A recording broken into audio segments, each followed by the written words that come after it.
এরপর আপনাদের থেকে আরেকটি প্রশ্ন এসেছে, শায়েখ ধনী হওয়ার কোনো আমল আছে কিনা? আল্লাহু আকবার।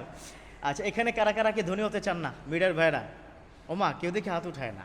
মানে সবাই ধনী হতে চায়, কিন্তু সবার আগে মনে রাখতে হবে ধনী আসলে কি। ধনী এবং গরিবের মধ্যে মাল ফারকু বাইনাল, এই দুইটার মধ্যে আসলে পার্থক্য কি? ধনী কিন্তু মন থেকেও ধনী হতে পারে, আবার এটা কিন্তু মন থেকে ধনী নয়, মনের মধ্যে গরিব, বাইরে পয়সা, এরকম আছে না? নাই? আছে না? আছে। এখন ব্যাপারটা হচ্ছে ধনী এবং গরিব এ দুটো বিষয় কিন্তু আল্লাহর পক্ষ থেকে হয়, সব কিছু আল্লাহর পক্ষ থেকে হয়। আপনি আজকে কি করবেন, আমার মিডিয়া কর্মীরা আজকে কি খেয়েছে, একটু পরে কি খাবে, কখন কি ঘটবে, মুসল্লিরা কখন কি করবেন, every single matter is written by almighty, সব আল্লাহর পক্ষ থেকে লেখা হয়ে যায়।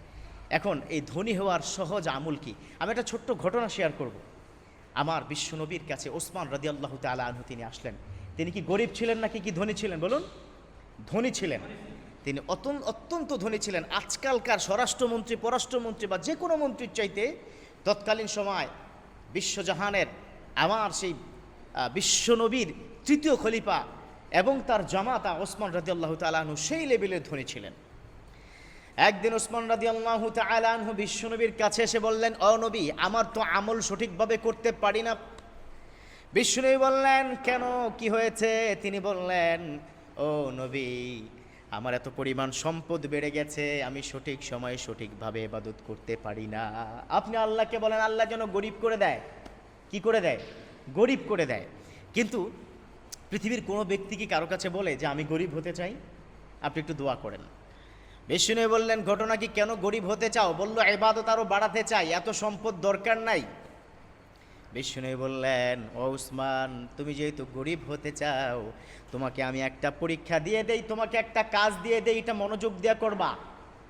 সাইয়েদনা ওসমান বললেন, ও নবী, আপনি আমাকে বলুন, আমি সাথে সাথে ওই কাজটা শুরু করে দিব। বিষ্ণু বললেন, তুমি যখন খাবার খাবা, গাধার পিঠে, উটের পিঠে চড়ে খাবা, ঘোড়ার পিঠে চড়ে খাবা। এখন থেকে খাবার আর বসে বসে নির্দিষ্ট জায়গায় ঘরের মধ্যে খাবার দরকার নাই।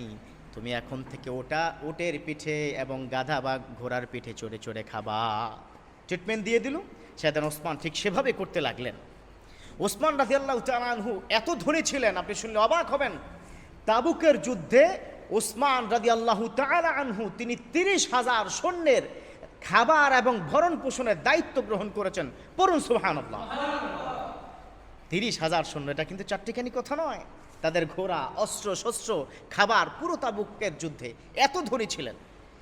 সেই তিনি এসে যখন বিশ্বনবীকে বললেন, তখন আমার নবী বললেন ঘোড়ার পিঠে চড়ে চড়ে খাবার খাবে। সাইয়েদনা ওসমান রাদিয়াল্লাহু তাআলা আনহু বেশ কিছুদিন পর বিশ্বনবীকে বললেন, ও নবী, আপনি তো আমাকে একটা ট্রিটমেন্ট দিয়েছেন, আপনি তো আমাকে একটা কাজ দিয়েছেন, আমি সেই কাজটা করেছি।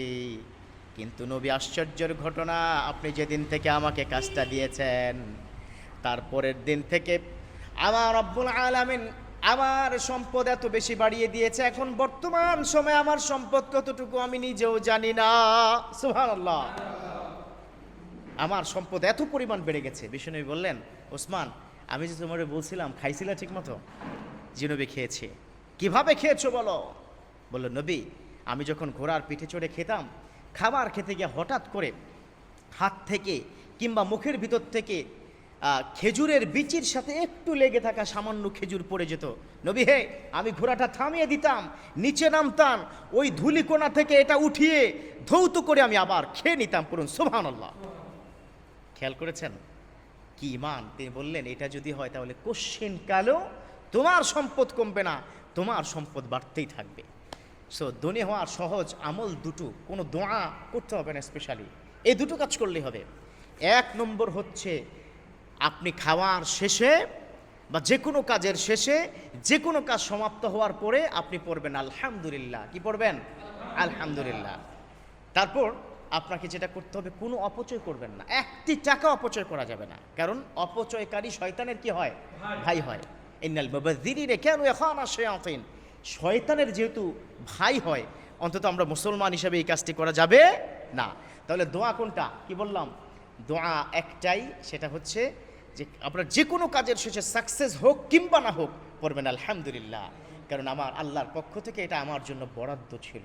আর অবশ্যই অপচয় করবেন না। তবে একটা দোয়া হয়তো শিখাতে পারি, যেটা বিশ্বনবী তিনি পড়তে বলেছেন, সেটা হচ্ছে রব্বানা আতিনা ফিদ দুনিয়া হাসানাতাও ওয়া ফিল আখিরাতি হাসানাতাও ওয়া কিনা আযাবান নার। পড়া যাবে তো ইনশাআল্লাহ?